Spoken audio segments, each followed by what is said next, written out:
ஒவ்வொரு முறையும் தென் மாவட்டங்களுக்கு வருகின்ற பொழுது இங்கே இன்னும் சரியான முறையில் வேலை வாய்ப்புகள் இல்லை, தொழிற்சாலைகள் போதுமானதாக இல்லை. நாங்குநேரி, கங்கை கொண்டான் என்ற இரு பகுதியில் மட்டும்தான், தூத்துக்குடி நகர் அருகிலே ஏதோ சில தொழிற்சாலைகள் இருக்கிறது.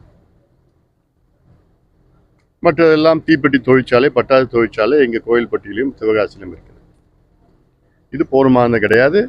இந்த காரணத்தால் தான் மோதல்கள், ஜாதி மோதல்கள், ஜாதி சண்டைகள் எல்லாம் அதிக அளவில் இந்த பகுதியில் இருந்து வருகிறது.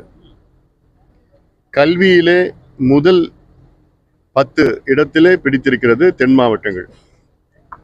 சொல்ல போனால் ஆண்டுதோறும் 10வது 12வது தேர்வில் திண்டுக்கல் அல்லது கன்னியாகுமரி அல்லது விருதுநகர் போட்டி போட்டுக்கொண்டு முதலிடத்திலே பெறுகின்ற சூழலில், ஆனால் அதற்கேற்ப வேலை வாய்ப்புகள் கிடைக்கிறது.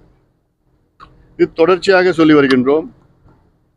அரசாங்கம் போதுமான முயற்சி எடுக்கவில்லை. முதலமைச்சர் அவர்கள் 17 நாள் அமெரிக்காவுக்கு சுற்றுப்பயணம் செய்து வெறும் 7500 கோடி ரூபாய் முதலீடு பெற்று வந்திருக்கின்றார். அது முதலீடு கிடையாது, அது புரிந்துணர்வு ஒப்பந்தம், மெமரண்டம் ஆஃப் அண்டர்ஸ்டாண்டிங், MOU, அவ்வளோதான். அதில் எவ்வளோ முதலீடு வரும்னு தெரியாது. எவ்வளோ வரும்னா அதற்கு ஒரு உதாரணம், முதலீட்டாளர்கள் மாநாடு நடந்தது. அதற்கு பிறகு முதலமைச்சர் அவர்கள் ஸ்பெயின் நாடும் மற்ற நாடுகள்லாம் போயிருந்தார், ஜப்பான் நாடுகள்லாம் போயிருக்காரு. ஆக மொத்தம் கடந்த 3-5 ஆண்டுகளில் 10 லட்சம் கோடி புரிந்துணர்வு ஒப்பந்தம் போடப்பட்டிருக்கிறது. இந்த 10 லட்சம் கோடியிலே முதலீடுன்னு பார்த்தா வெறும் 87,000 கோடி தான். அந்த 87,000 கோடியில் வெளிநாட்டு முதலீடு, உள்நாட்டு முதலீடு சேர்த்து, ஆக 10 லட்சம் கோடியில் 87,000 கோடின்னா அது பார்த்தீங்கன்னா வெறும் கிட்டத்தட்ட ஒரு 9 விழுக்காடு தான் முதலீடு வருது.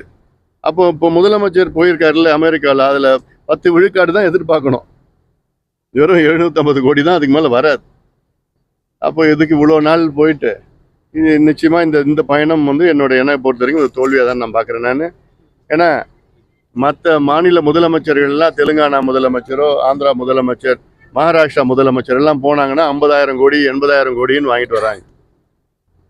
அப்படி முதலீடு தென் மாவட்டத்தில் அதிகமாக வரணும்.